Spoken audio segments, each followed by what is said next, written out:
looking to become a better leader, whether that's in business, in sports, or in life, and you haven't found a book yet to help you get to that game-changing aha moment, well, we have the book for you. Tighten the Lug Nuts, The Principles of Balanced Leadership.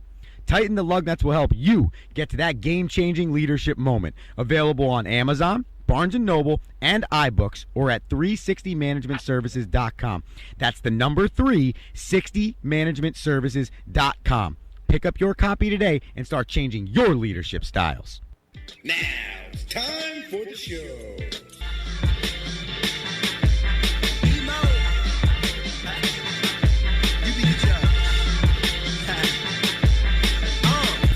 Do this look like work to you? Nah. Looking at the lights like it's all of this for me. Everyone tonight is here. All of this for me. Hands in the air, yeah. All of this for me. Bottles over here. All of this for me. All of this for me. All of this for me. Light fast, light flash. All of this for me. All of this for me. All of this for me. Bottles bringing bottles here. All of this for me. You for real? Hello.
Top 13 scores right now on the board. Multiple people doing a lot better than I thought, especially with how the tournament was shaping out. A lot of people disappointed in some picks, which we'll get into. And then we're actually going to talk some normal sports today, people. A lot going on in the NFL free agency, plus the National Basketball Association has announced their class of 3 headed into the Basketball Hall of Fame: Kobe Bryant, Kevin Garnett, and Tim Duncan. One of, honestly, in my opinion, the best classes in Hall of Fame basketball history. So without further ado, we're diving straight into Rome Show Madness. Remember, okay, if you have a hot opinion, hot take, whatever you want to call it, about this Rome Show Movie Madness bracket, because I've heard a lot of them. There are hot takes everywhere. I was on a Zoom video call Friday night. I got my ear chewed off by one Danny Cannon, but, you know, I got to be honest with you, he had terrible arguments.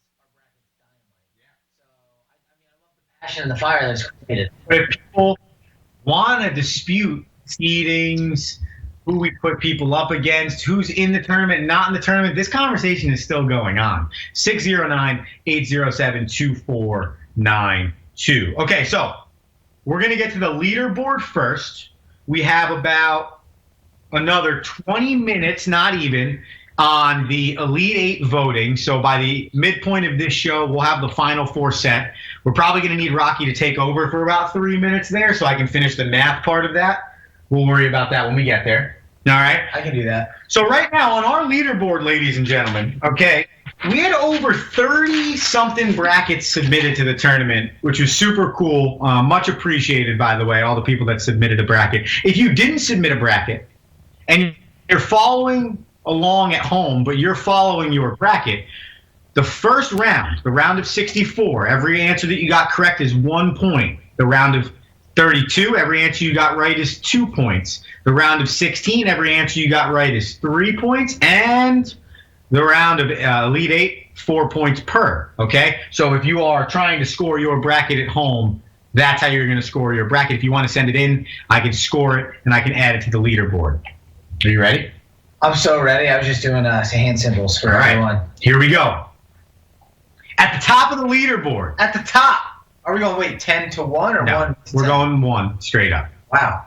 Dave Lombardi tied with a Casey Fagan. Dave Lombardi Casey- at the top. Not surprised. Casey and Dave are tied with 117 points. Wow. Okay, both of them did a fantastic job.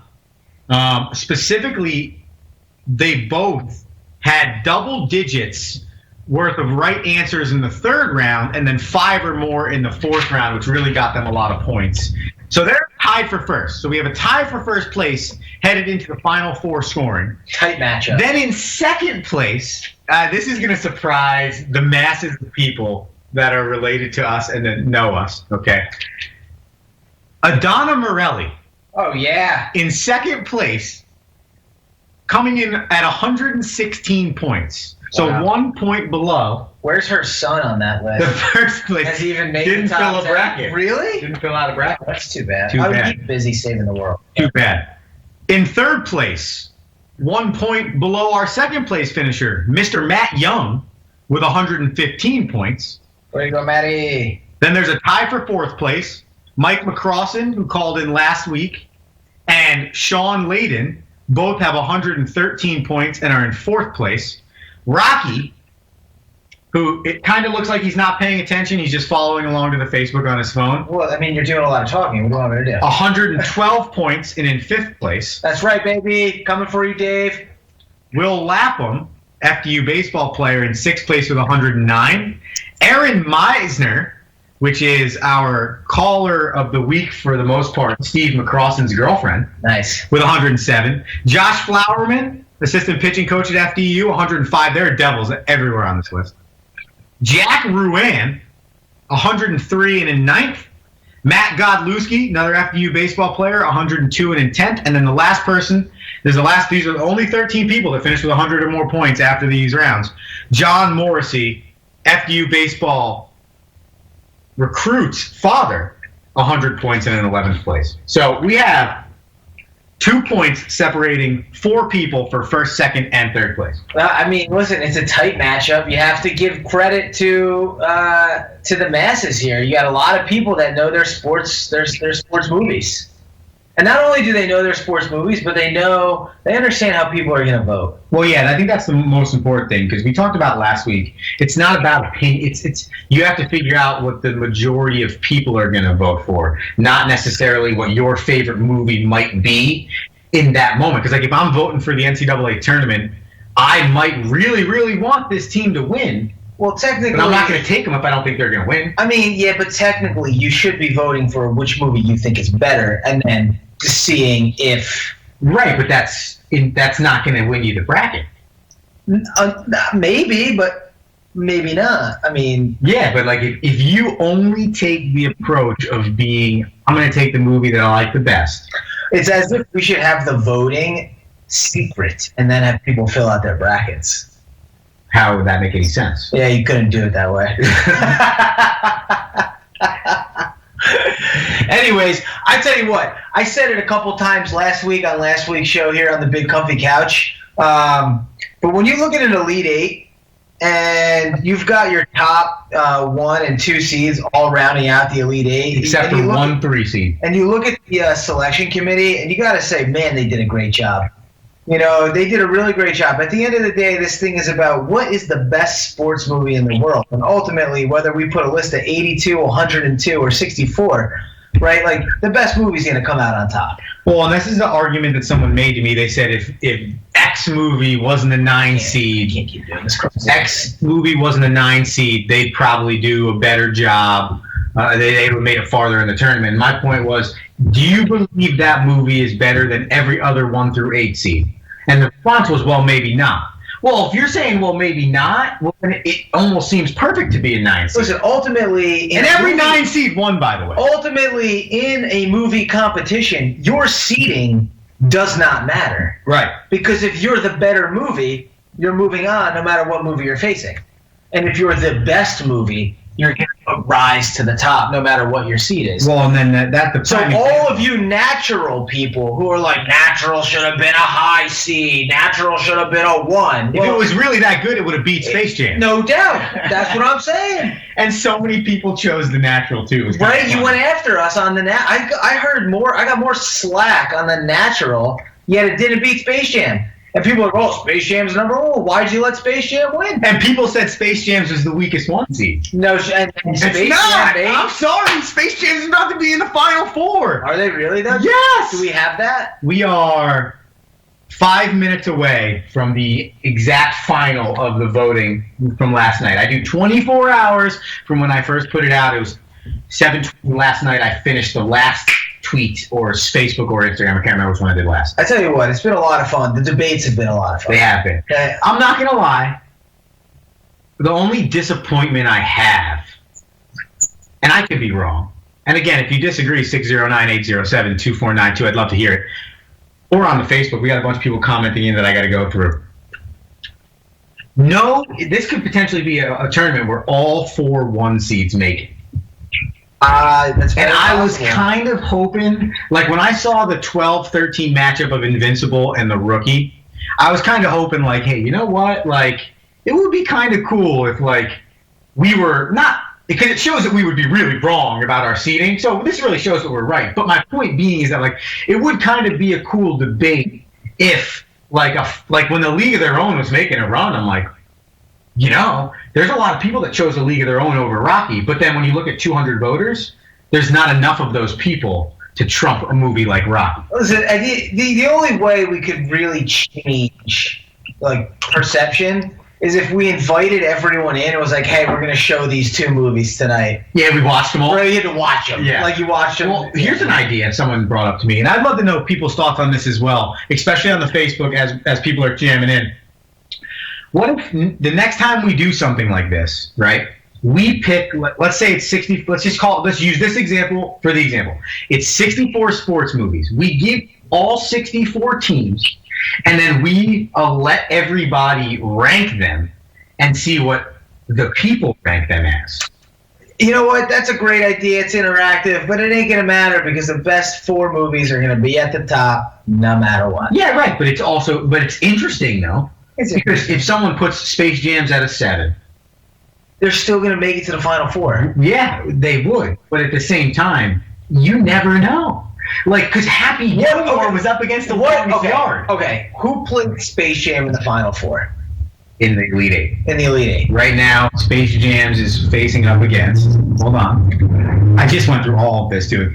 They're playing Friday Night Lights. Okay, so if Space Jam played Friday Night Lights in round 2, what is the difference? I guess in theory, Space Jams is probably still winning.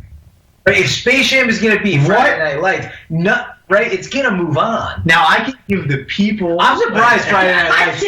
I can't believe Friday Night Lights is going to lose to Space Jam. I can't believe that Space Jams is actually... Stop calling it Space Jam! It's not Space Jam, It's Space Jam! So, on every poll besides the last one and everything else, I put Space Jams. Well, all right. Fair. And, I mean, we were the people that ranked it a 1, but we got so much pushback for that I really thought that it was going to get And knocked now out. it might go all the way. And it could go all the way. I'm surprised Friday Night Lights doesn't beat it, though. All right, here's the deal. I'm going to do this right now. Let's do it. I mean, I don't know how Mike Winchell doesn't beat Bugs Bunny. Agreed. Hey, Booby Miles. All right. Take over. All right, so Andrew right now is going to tally the votes, and I want to talk to some people about some really important issues that are going on in the world right now. You know, because really, you know, this is an unprecedented time, and you know, it's a really tough time, as we've all heard millions and millions of times. But there's someone out there that created what's called the Open Door Challenge. Oh, my gosh. And it's been a really If you great haven't way. looked this up yet, hashtag Open Door Challenge on Twitter or Instagram. It's the best thing ever. It's been a really great way to pass some sports time that's not there. So you take a video clip of like a really sweet goal or like a touchdown run, and then right before that happens, you take your phone video camera, walk over to your front door, open the door, and then there's another angle of the goal or touchdown, or like you have an angle from the stands. It's awesome. The Premier League has a ton of these. Like there's a Liverpool one and from their parade, and there's a Man City one where Aguero, I don't know, he scores and people go absolutely bananas when you open up the front door. And I got to tell you, Open Door Challenge is really good. The senior night that Scott Van Pelt is doing on the 11 o'clock Sports Center with SVP is a really good way to get your sports fix.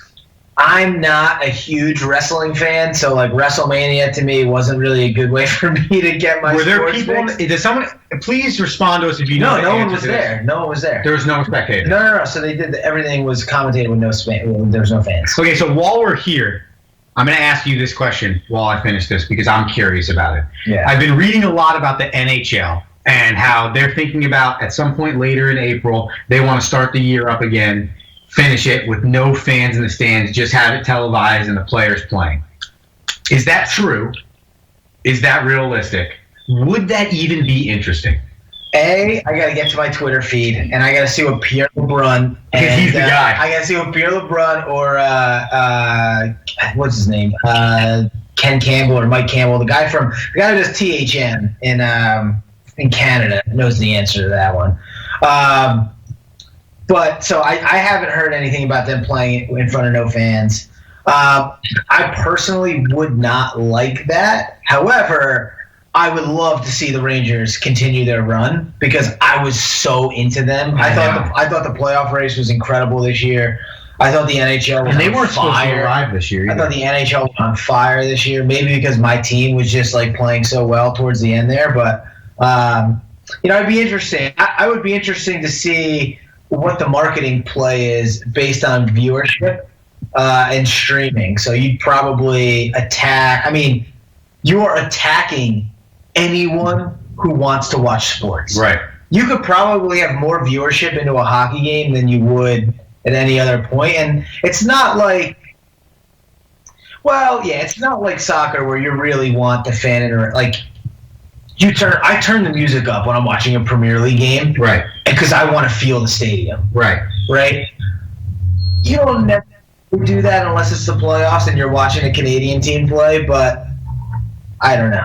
I don't know if it has the same allure. I don't either, but I do think that in the times that we're in now, I think everyone would starve for sports. I think hockey would be very smart if they were the one sport that decided to do that and televise and then be the prime sport on TV. I think basketball can't because there's so much problems with basketball and what's gone on with this virus that almost is shut down completely. But hockey has the chance. I mean, if someone gets sick though, like that's my thing. Like they're still playing, they're still hitting each other. Like that's my thing. Well, you're gonna travel. You're gonna run a season. You're just not gonna have fans, right? So you need the people. You need this. You need everyone to be there, except the fans, which, quite frankly, aren't.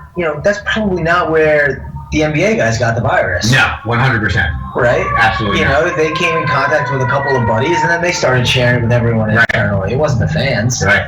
All right. Are we ready for this right here? Absolutely. We have the Final Four. Okay. Ready to rock. It wasn't as close in many areas as I thought. Rudy's run to a title has finally come to an end. It fell at the hands of Balboa. Rocky moves on to the Final Four. All right. Miracle. What was the differences? What was the score? 135 to 52. Oh wow, a double-digit victory. Yeah, they smashed. Wow, they went off, hit a lot of threes. Miracle was about 50 votes up on Sandlot, so nice. Miracle moves on. Miracle. Remember the Titans defeats Happy Gilmore. Wow. Only by about 25 votes. But remember, the Titans did pull it out. A big win. I'm surprised. Twitter was about 7 votes off. Facebook was almost even, but Instagram was 33 plus on the voters. Wow. Remember, the Titans a good movie. And then Space Jams, the best #1 seed out there, baby. Moving on. The closest matchup, however, though, Friday Night Lights gave it a run. I'm surprised Friday Night Lights didn't win. The final overall tally was Space Jam's winning by 18 total votes. Wow. Out of 182 votes for that movie competition specifically, Space Jams took it by 18 votes. I mean, if you're playing, then you have to think that Remember the Titans is better than Friday Night Lights. If you're playing, yes. Agreed. Because if you thought that Friday Night Lights was better than Remember the Titans from a football standpoint, Right. you would vote them in over Space Jam because you would want to see them defeat Remember the Titans. Yes. Correct? Yeah, because Remember the Titans is 'Cause they're now on the about same to side. play Space Jam. You know what I'm saying? So if you're playing, Yes. and you know the bracket. You're going to say, I'll take Friday Night Lights over Space Jams because I believe that's a better movie than that one. Absolutely. And you're always, I mean, everyone's gunning for the 1 seed. Yes. So I really did think if there was a 2 seed that could make a run, Friday Night Lights was it. I thought I had Friday Night 100%. Lights in. My Final Four is busted. Now I want to look at Dave Lombardi's bracket. It's on the computer. We're streaming on it right now. I got Dave, if you're watching, 609 807-2492, or send me a T-bomb. What your call Final in. Four is. Or any of these people on the leaderboard. I'd love to hear from you, especially the people that we're not necessarily familiar with, like the Matt Youngs, the Sean Ladens, the Jack Ruans. Call us in, peoples. I was playing video games with Casey Fan last night, and what was funny is I'm looking at this leaderboard, right? And he's like, I think my bracket's shit. And I'm like, really? Because I did a quick glimpse at about 10 to 15 brackets, and I actually feel like yours is really good. He's like, oh, really? I'm like, yeah, man, I think you're in the competition. Well, I ended up doing his official numbers close to last. And I'm like, he's got 117 points. A lot of points. And he's tied for first place. Tied for first. So remember, you're going to win some apparel. We're getting that designed and worked on right now from one of the friends of the show, so I'm super pumped about that, okay? First place, you're going to get the choice of apparel and coming into the studio to be a part of the show. Whatever you don't choose. So if Post-COVID-19. if you choose apparel, then the second place winner gets the opportunity to come into the show. If you choose coming into the show, then the second place winner gets choice of apparel. Okay? Third place, maybe a call-in spot. I don't know. We're really proud of you. No. We'll think about what we can do for the third place winner. This has been enough to handle to begin with, peoples. I'm just pumped that we're here. So, Final Four set. Okay, we have Rocky facing off against Miracle. That's a high-profile matchup. High profile. High profile. Then we have Remember the Titans facing off against Space Jams. Now it's time. Okay, put on your Jay Williams hat. All right, put on your NCAA tournament hat and start breaking down these Final Fours. Real quick, do you want to know what social experiment I would have liked to Time have out. done? I just thought of it. 30-second Rocky. The exact same polls without seed numbers next to them. Interesting. I think the seeding messes with people's minds. Really? Because as I sit here and I parody, hey, listen, Rocky, no losses in the top 10 this year. Right? They went undefeated in conference play, had one bad loss at a game that no one even cares about. We're good, right? They went on a tear, right? They've got, like, Sylvester Stallone hitting three-pointers like it's his job, right? They've got the girl from Godfather. Okay, we got it. We right? get Like, it. as I parody We it, get it. I think people see the seeds, and it messes with their minds. It's possible. So are you? Well, it doesn't matter now. Everyone's a one. No, it's over. It's over. It doesn't matter. It's a one. No, but like, if you at the movie to same- movie, But it's the same time though. it's a bracket. And that's the way you're supposed to do No, it. I listen, know? social experiment. Just an idea. Just That's what we should do. Okay, so my mother our mother suggested that we have an NIT tournament for the teams that were like 69 through 75, right? And we could even put Moneyball on there because they had it down Yeah, here. they didn't make it, man. They had a couple losses. Maybe we have a bonus just for fun human experiment. We rematch up movies that lost against each other and see what we get. Wow. Before we dissect the Final Four, though, I got Lombardi's Final Four. all right, hold on. Before we we got so much to get to. Before we get to the Final Four breakdown, we have a caller on the line. Ruben, you can put the caller through. Caller, give us your name, where, and why you are calling the Rome Show. It's Stephen McCrawson calling from the great state of Pennsylvania. And, Romo, just wanted to call and see how you guys are doing. Haven't been talking to Rocky lately, and just want to see how you're doing. What's up, Steve? We talked last week, man. How you doing? You dumb shit. Yeah, but you miss Rocky, Steve? Is that why? Yeah, it's mainly why. Well, Steve, while we have you on the phone, I want to get your opinion on something. Okay. Okay. How do you feel that your younger brother is sitting in 4th place in our bracket right now, only 4 points out of 1st place? Well, Romo, the old saying goes, a blind squirrel finds a nut every once in a while. Wow. Fair point. Does it upset you? Where do I stand? That's the real question. Not good, Steve. Steve, you're not on the board, buddy. It's okay, though. You have 88 total points, Steve. Your brother has 113.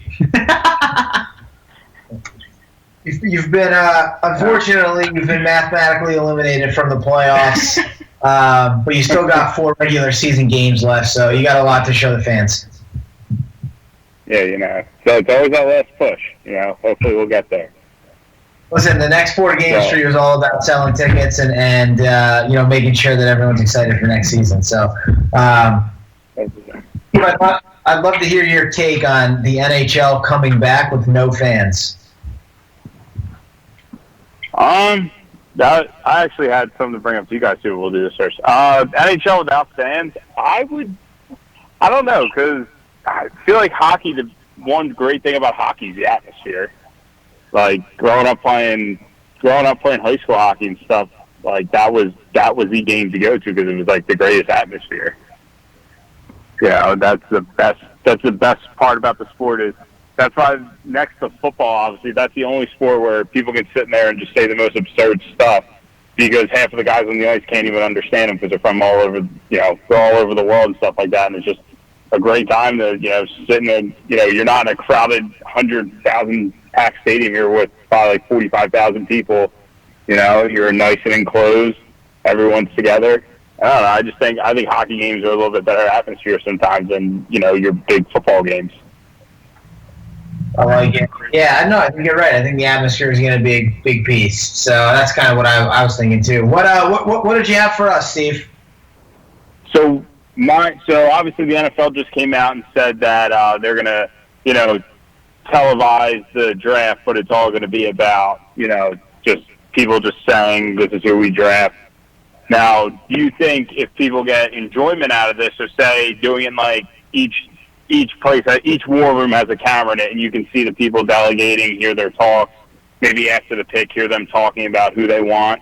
Do you think there's a possibility if people enjoy that more than the live one, do you think they might switch to that in the future? Go ahead. I think it could go either way. I think that if people enjoy it so much that they feel like it's a need every single year, they'll do it. But I don't think they're going to ever drop people coming live unless in an extreme circumstance like this, just because the city that hosts the NFL draft and the amount of people that go, the amount of money that NFL makes off of it from people going, I mean, there's just no way in heck that they would give up that experience and the people's love for that. I think they would just combo it, dude. I think it'd be like, yo, if you 50,000 people want to come to this stadium and watch it live, and you 3.5 million want to watch it interactive in the war room at home, either way, they're probably going to get the people to view it. I think that the NFL will never go fully virtual because the city in which it does it just generates so much revenue. Like, they generated so much revenue in Nashville. It was one of the most successful NFL drafts they've ever had. So much so that if they had the same turnout this year, they were going to do it in Nashville forever. Wow. Right? But I also think on the flip side, they have a very unique opportunity. And I think any sport that's going to broadcast anything streaming, like right now where everyone's not in a physical environment, like they have an actual real opportunity to really make it look good and really, really captivate a lot of people. Because ultimately, like they're going to get this many viewers at home anyway. Right.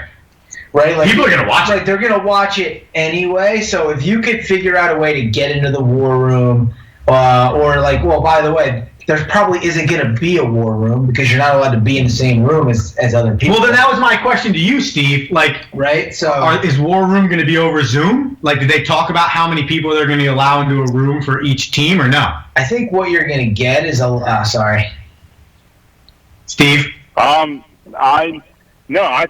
I think they should do that. I think it should be maybe at the front of the room where you can't see the board right below the camera where it has all the information, what they're thinking of and stuff.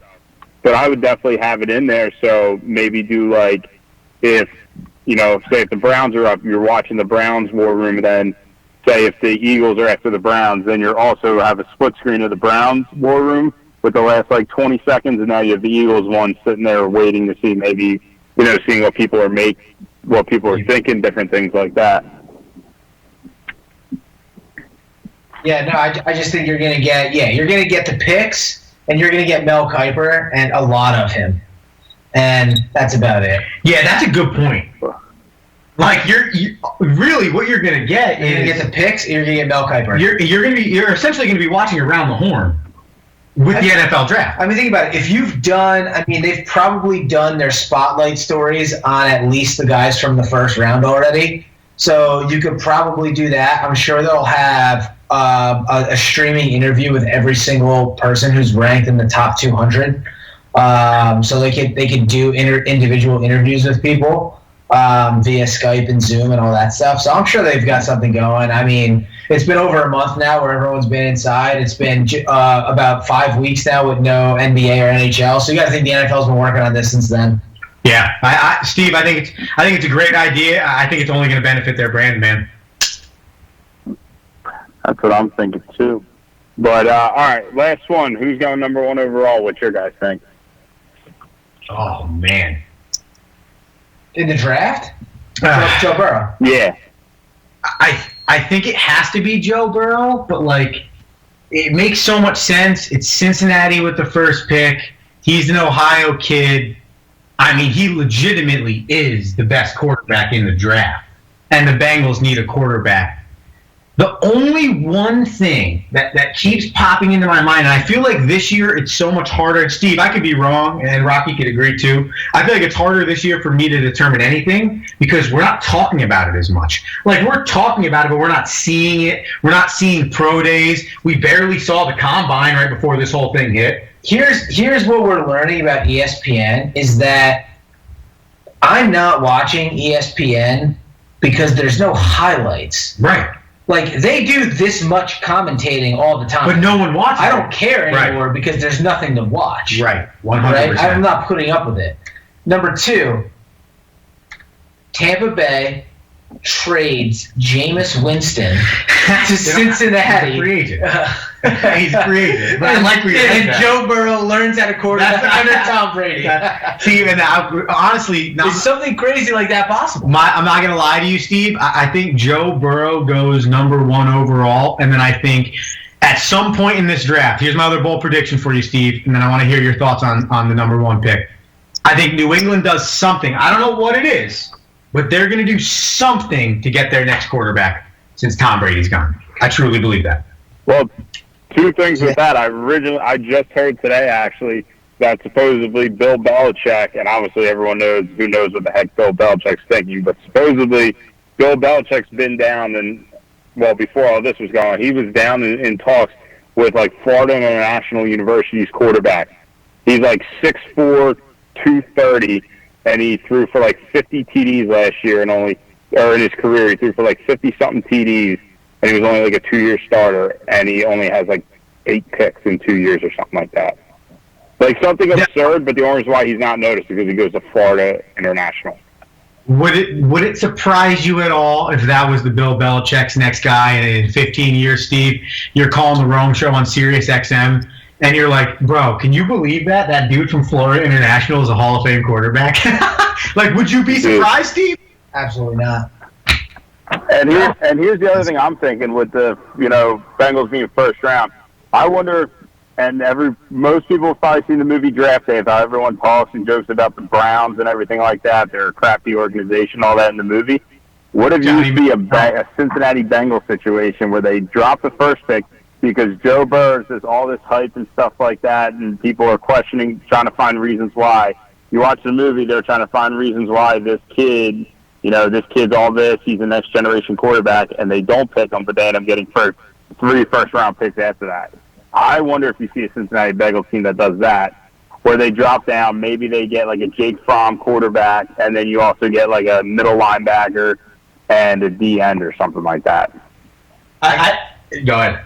I could see Fromm going to New England. Oh, that's actually really funny. And to your point, Steve, hold that thought. To your point, Steve, yes, I could see it. My only question is, what do you just take Chase Young? Because he's like a Saquon Barkley 2 years ago, where he's going to be good. You can't miss on this draft pick. Do you try and take a Justin Herbert? Do you try and take a Tua Tagovailoa? Like, I don't know. Like, because at the end of the day, Cincinnati needs a quarterback. So if you're right about that, and they decide to go away from Joe Burrow, how could they actually go for anybody else if they're not going to take Joe Burrow? At that point, you're probably just going to take Chase Young, and then Washington has a decision to make. Sure. But you also, again, you got to realize, too, I understand it's the NFL, but he's also, who's ever the quarterback that gets picked to Cincinnati, you're arguably going to the worst NFL team. So you got to remember, he was successful with a very, very good LSU team. Now, don't get me wrong. There were a lot of other successful quarterbacks with very, very good teams, and maybe some teams that didn't do too well. But think of how many first-round draft picks are about to come from LSU on their offense positioning groups, first and second-round players. Yeah, you're right. You're talking about building an organization from the inside out, from the offensive line, from the defensive line, and then working from there, essentially. Yeah, because and again, don't get me wrong, Joe Burrow is a very good quarterback and did great things. Probably going to do good things in the NFL. But at the same time, I think in the end, I personally think something's going to come up and he's not going to be the guy. I think it's going to end up being like a Johnny Manziel type thing, where Johnny Manziel is going to revolutionize the way quarterbacks play football. Dude can't even get a tryout. I'll tell you what, Steve, that is a bold prediction, but we are going to keep dissecting this up until the draft, and I hope you keep calling in. Of course I will. Oh, you're the bomb. Thanks, Steve. We appreciate you, Stevie. Boys, have a good one. You too, baby. It's a bold prediction. I don't think Burrow's going to fizzle out. I don't know if he's going to fizzle. I don't think he's going to fizzle out. I don't think he's going to be a Hall of Fame quarterback.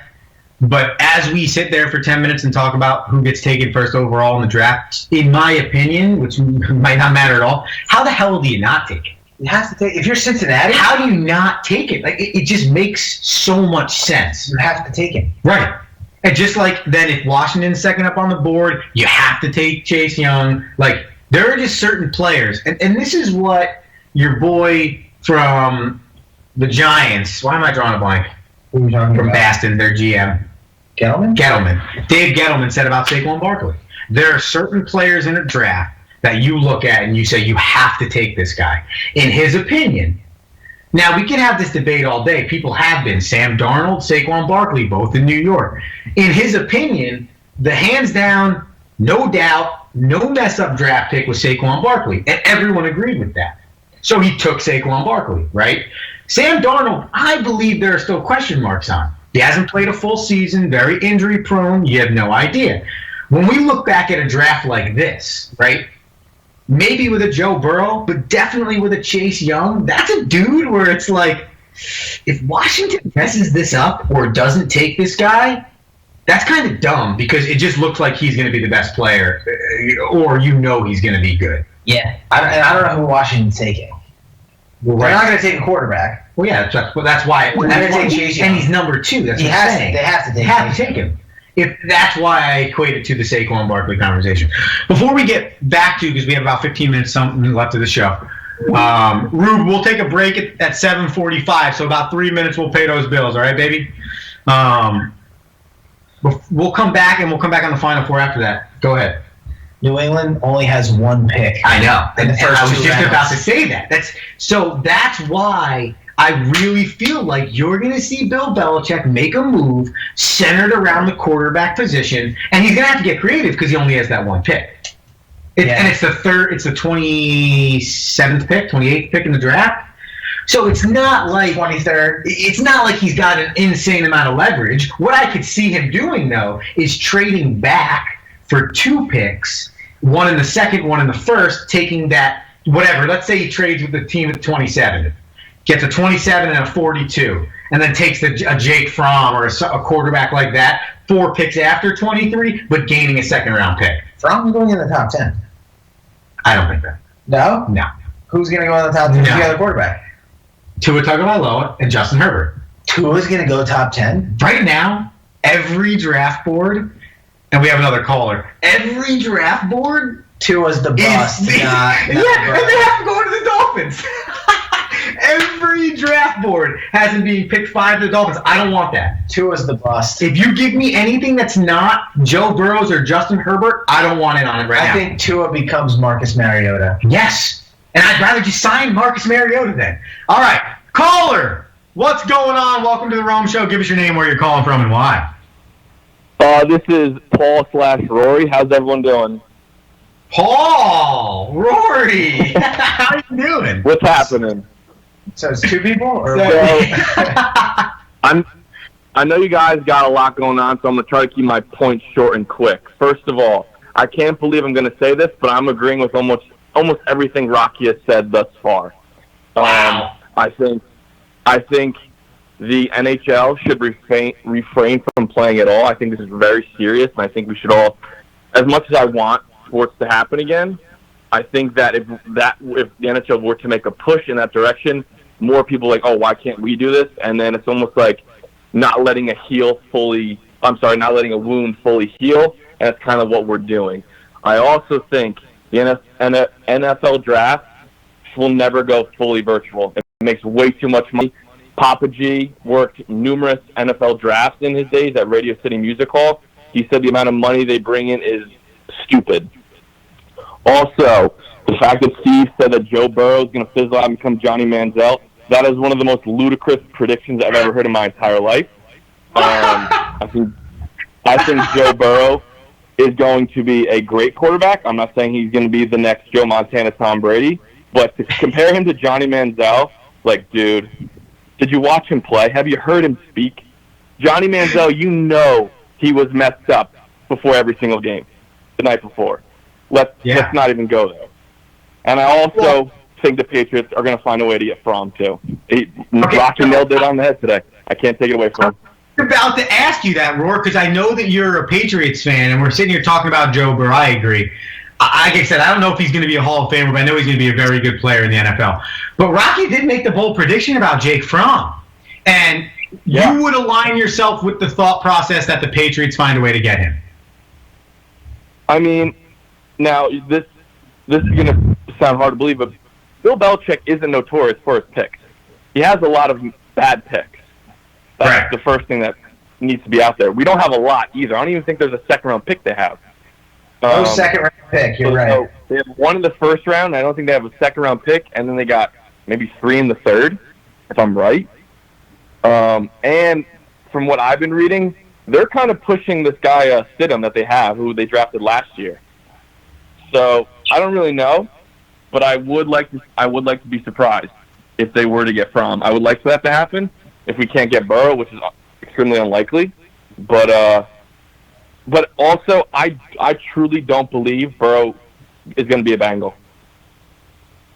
Really? What do you see happening at the top then? I don't know. It could, like Rocky said, it could be something crazy where someone trades up. I don't think Jameis Winston is worth the first rounder, but I just don't see Burrow being a Bengal. I just don't see it. Is Jameis's rights owned by Tampa Bay right now? No, he is a free agent, I believe. I don't know, man. I'm checking. I don't know, dude. I I'm think like he's got 100%. one more year on his contract. I'm 100%. No, I think Rocky's right again. Rocky, you did your homework today. I'm proud of you, kid. I think Jameis has one more year on his deal. He's a free agent, guys. He's a free agent, like duh. Okay, we were close. We were close, though. No, but there 1 year off. If there are quarterbacks in the league right now based on the ridiculous quarterbacking year that we had last year. There are B+, A- level quarterbacks that you could put a Band-Aid on for a year if you don't think Burrow's your guy or you want to trade and get something better on defense for him. Right. Sure. Now- I mean, Jameis Winston's 30 for 30. It's a great You look at stat the top line. pick. Washington's not trading up, right? Because they took Dwayne Haskins last year, so they're not trading up. The Detroit Lions might trade up because you could bring in Joe Burrow as Matthew Stafford leaves, right? The Giants aren't going to trade up unless it's for Chase Young. The Dolphins could trade up, but why? What do they have? They have nothing to offer. Well, you're going to... Literally nothing. Yeah, well, I mean, literally is But tough. they signed everybody already, too. The Chargers, what do they have to offer? Nothing. So your point being... What if Cam Newton signs with Cincinnati and they don't get Joe Burrow? I can see Cam Newton If sign Andy with the Dalton Patriots. goes to the Patriots, I'm going to rip my ears off. Next year without a quarterback. Agreed, 100%. Go ahead, Roar. I said if Andy Dalton signs with the Patriots, I'm going to rip my ears off. Yeah, but I just don't want Andy Dalton. How would you rip your ears off? You went 11-5 with Matt Castle. Yeah, it might work. That might be. He might ride off into the sunset if he goes and plays with Bill Belichick. Well, yeah, but the Patriots lost a lot of guys this free agency. They lost a lot of good defensive talent. How and long do you a think couple it's going to offensive take the linemen, Patriots to recover from this? How many years? Yeah, I know. We might have to just go 11-5 and win the AFC East again. It'd be a shame, but If the Patriots win the AFC East again, I might I'll be a Dolphins fan, but I just don't know how excited I'll be for the year every year because it just shows that nothing's going to change. Dude, seriously, think about this, though. Let's just say Marcus Mariota was the quarterback for the New England Patriots. that's Tua right there. That's what Tua's going to be. Same as last year. You're going 8-8. I think you're better than 8-8. You think? Yeah. I think scheme-wise, you're better than 8-8. You're 8-8 with Marcus Mariota playing Tennessee Titans quarterback. So you're telling me all Belichick has to do is to get a mobile quarterback to patch the hole for Tom Brady until he finds someone who can beat Tom Brady? I think that's why Cam Newton makes so much sense. Dude, it makes so much sense for so many reasons, even more than just football. Like loudmouth, has trouble with the media. Like everything makes for New England being the place for Cam. Makes sense. Rory, you got anything else for us, man? No, I'm going to let you guys go. Enjoy the rest of your night. Dude, thanks for the call, and we appreciate you. Thank you for having me. I appreciate it. I don't know why I waved at my TV, but I'm going to hang up now. Sounds good, baby. Honestly, my favorite part of that whole phone call was the fact that he started off going, I'm going to agree with almost everything that Rocky said. Good points. It's funny. It's true. Because the cool part about this year's NFL draft is it literally could go any way possible. What does Jacksonville have to give? Well, they traded Nick Foles already. But I'm saying Dexter Fowler was traded last year. because with a ninth pick, if you had something, you could get into the top. Yeah, 30. but you got to remember, you're thinking in terms of hockey and baseball and football. Excuse me, basketball. You need to think in terms of football. Good enough in football is a ninth pick, the ninth pick in the second round, and the ninth pick in the third round. Like if you gave that package for the first overall pick, someone might take that. So you got to remember, when you're talking about what does a team have to give, well, the Dolphins have 9 draft picks this year. So if they really wanted to, they could say to Cincinnati, hey, take 1 pick in the first, the 5th pick, take 2 picks in the second, the 5th pick in the second round, and like the 10th pick in the second round. Take 1 in the third and 1 in the fourth, and we'll take the first overall pick. We'll trade you 4 picks for 1. Cincinnati's going to say yes. because they need to rebuild so much. That's where football is so different than every other sport, because it's not about the talent on the roster as much as it's about the depth chart in the draft.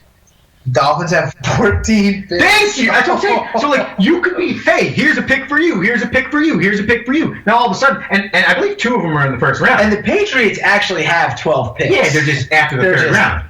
Deep, which is where the guy thrives. Right, exactly. And that was Rory's point. Their first and second round picks haven't necessarily been great all the time. Isn't it crazy? Like how, like, listen to the 3 teams of the top 4 with the most picks. So the Dolphins have the most picks. The next 3 teams with the most picks are the Patriots. Oh, just kidding. I read this wrong. My bad. I was like, the last 3 teams in the Super Bowl? Yeah. Like, all have good picks now. This is what we've been waiting for, Dolphins fans. This is what we've been waiting for. All right.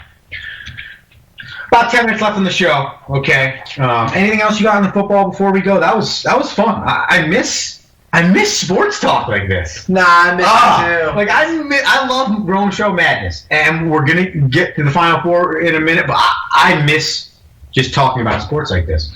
I do miss it too, and I am excited to see who the Giants pick up. But I was in a funny text message with a buddy last week. I think I sent it to you. And we were talking about who the Giants were going to draft, and I just go, honestly, at this point, I'm going to draft that Elsa from Frozen, because I've seen her play every day, and her skill set is beyond belief. Off the charts. Elsa from Frozen, first overall. Book it at the Las Vegas Superbook. All right, so we'll finish the show with the Final Four. I want to dive quickly into the Basketball Hall of Fame. The NBA just announced that Kobe Bryant, Kevin Garnett, and Tim Duncan were announced as the 2020 Hall of Fame class into the National Basketball Association Hall of Fame. And my whole life I haven't been a basketball connoisseur. And this is just straight off the Rome, by the way, ladies and gentlemen. We saved it for the end. I've not been a basketball connoisseur, but there's one thing I've known, and that is when there's a good basketball player playing, I know about him. I know what he's all about, the type of player he is. And over time, watching guys like Kevin Durant and even like a Carmelo Anthony, I remember watching him for his year at Syracuse. We were in California. He was winning the national championship. Watching guys like that, AI, those guys started drawing me to basketball. Well, those dudes, Kevin Durant a little bit later than AI and Carmelo, drew me to basketball at a time when Michael Jordan's career was ending.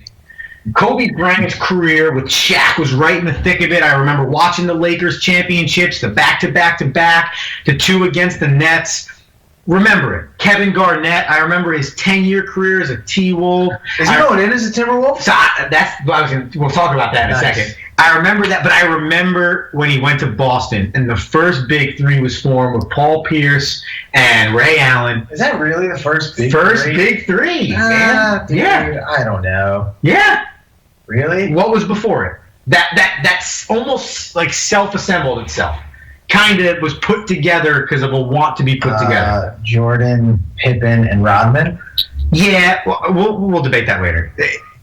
Big 3, like in terms of like Jordan, Pippen, and Rodman were put together. These guys had control over what they wanted. I want to be with Ray Allen and Paul Pierce in Boston. LeBron, I want to be in Miami. Chris Bosh, I want to be in Miami. Not necessarily the GM putting them together because he's a really smart GM. Although Danny Ainge, genius GM. Anyways, we're tangenting. I remember Kevin Garnett going to Boston, forming that first big 3 that at least I really remember.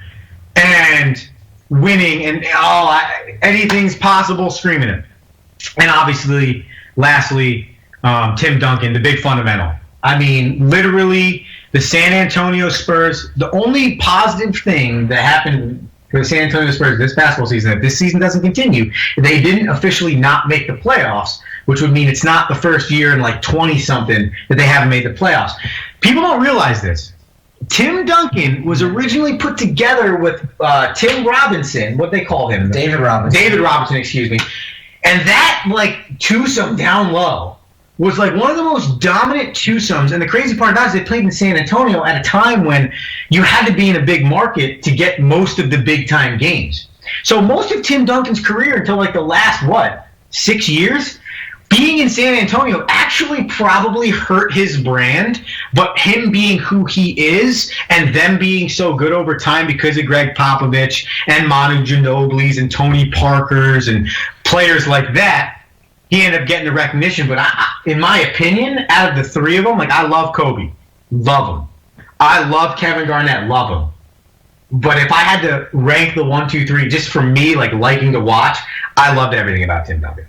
Tim Duncan was great. And Tim Duncan, you say Tim Duncan hurt his brand. No, it didn't hurt. I'm just saying it's just one of those. It was prior to now where it doesn't matter where I play. I can play in Oklahoma City and still be Russell Westbrook. This is why I love Tim Duncan, though. In 2001, Kevin Durant could have been the millennial version of Tim Duncan if he stayed in Oklahoma City. Yes. But he didn't, because that's not what it's about anymore. Tim Duncan's the man. Tim Duncan is the player form of Greg Popovich. Yes. I show up, I do work, and I throw turnaround jump shots off the glass, and I make 2-pointers, and I'm the man. If your nickname is the big fundamental, like you're the man. You are the man. You've done something right. Yeah. So those three, well-deserved. Obviously, the elephant in the room is the fact that Kobe Bryant unfortunately passed this year and is not actually there to accept what everyone knew throughout his entire career was a Hall of Fame career. But I do believe what this is going to do is it's going to give us all a chance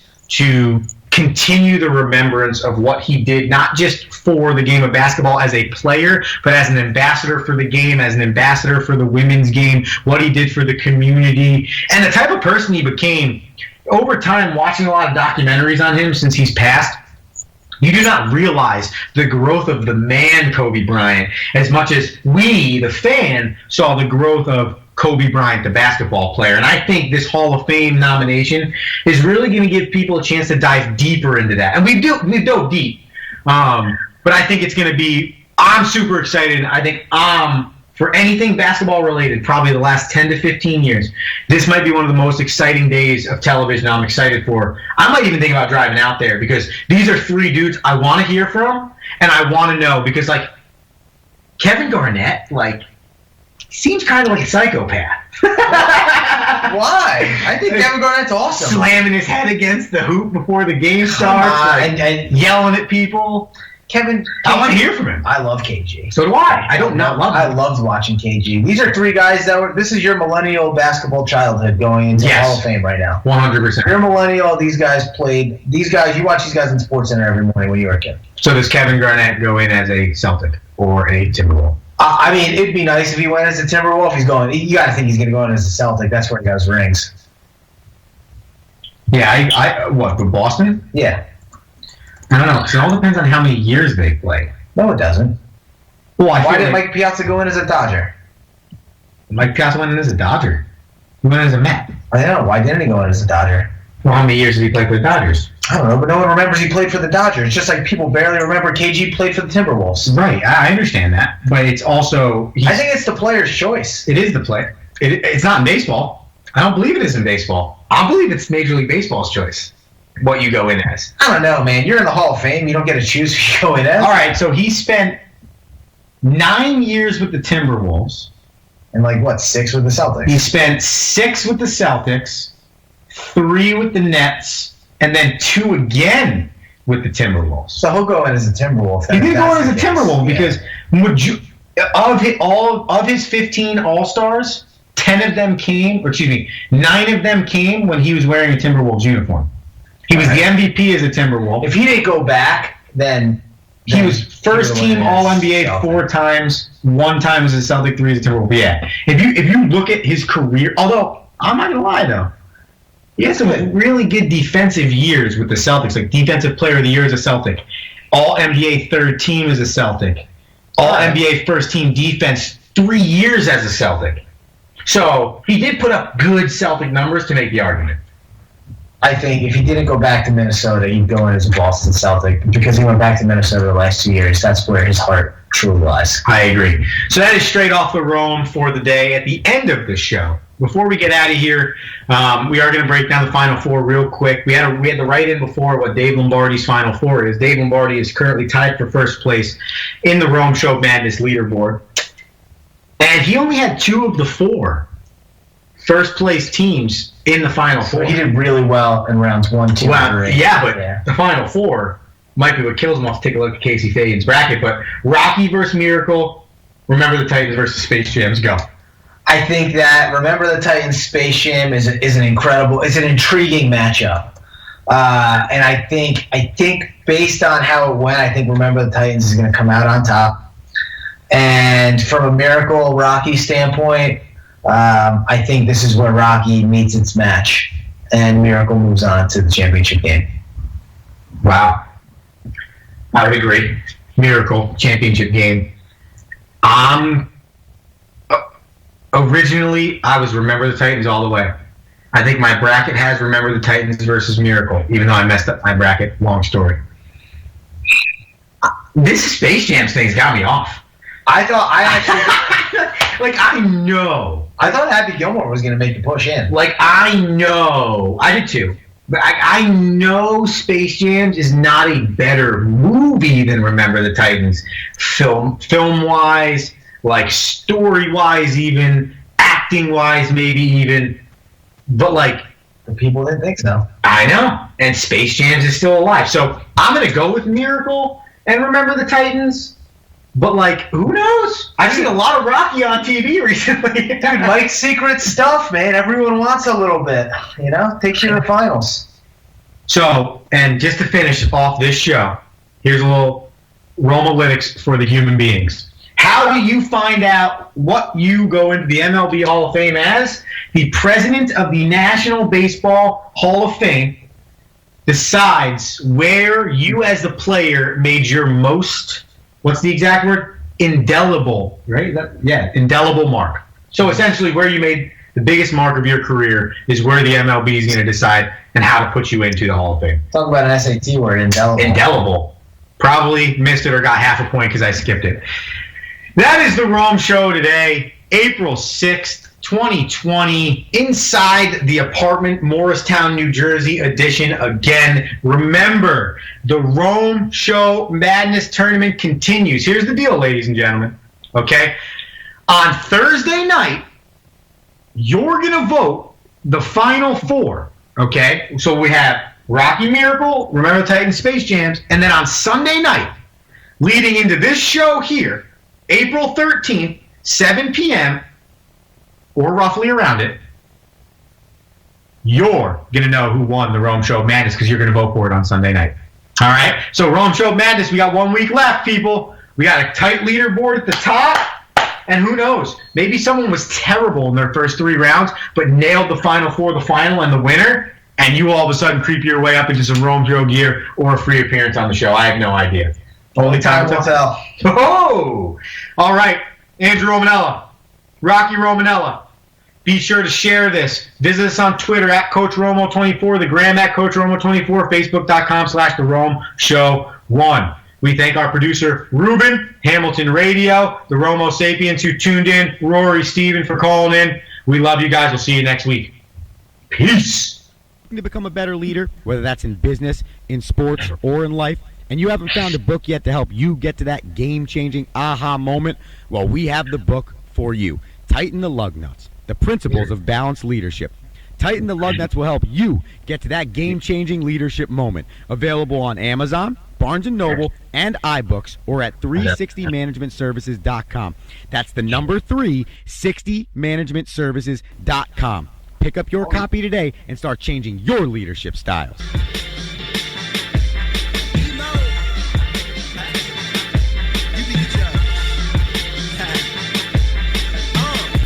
Do this look like work to you? Nah. Looking at the lights like it's all of this for me.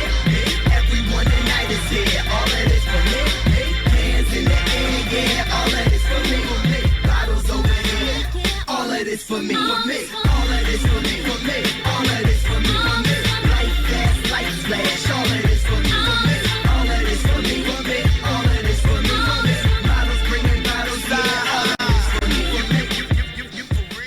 That was a good NFL draft combo. That was a great NFL draft combo. Way to go, Steve. About time. Half the time it's called. Who knows, I think. Good What's job. up, group? Hey, good job, guys. Thanks, dog. Yeah, that was actually a really good. That was a really good show. I saw the 360 management services up in the top right